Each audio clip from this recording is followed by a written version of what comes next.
બંધ કરો અને પછી સૂઈ જાઓ, તો આનો સીધો સાદો અર્થ એ છે કે આ એટમી તજરબાતના દોરની અંદર, આ ઇલેક્ટ્રોનિક દોરની અંદર, આ રેડિયા ઇસ્તેશાફાતના દોરની અંદર આ રોગ આવ્યો છે એની જાણકારી મળી ગઈ, એનીથી કેમ બચવું એના ઉપાયો અને ઇલાજો સૂચવવામાં આવ્યા. તો એ ઉપાયો અને ઇલાજો અને એને માટે આ રોગને ફેલાતો અટકાવવા માટે, આ રોગનો ભોગ બનતા અટકાવવા માટે એ નિયમોનું પાલન કરવું આપણે માટે જરૂરી છે. માટે કોઈ પણ વસ્તુની ખરીદી માટે, શોપિંગ માટે મહિલા હોય કે પુરુષ હોય, જેની જરૂર હોય એ જ બહાર નીકળે. બીજાને બબ્બે ત્રણ ટોળામાં બહાર નીકળવા કોઈ જરૂર નથી. એમ સોસાયટીની ગલીઓમાં, રસ્તાઓમાં આપણા બાળ બચ્ચાઓને રમતા હરતા ફરતા મૂકી દેવા એ પણ એક બેવકૂફી છે.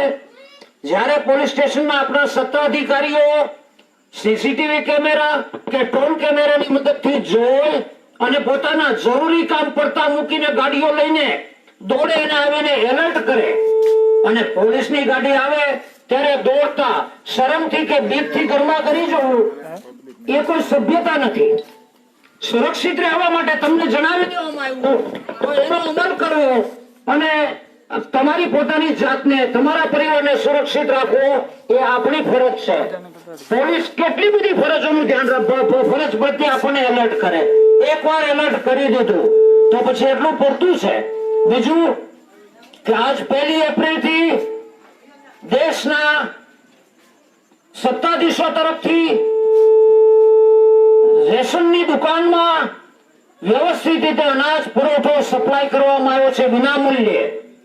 ઘર ઘર સુધી એ પહોંચી રહ્યો છે.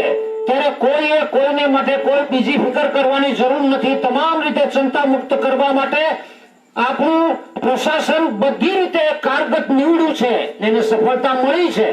હવે સવાલ માત્ર એટલો છે કે આપણા દેશમાં આ રોગ ફેલાય નહીં.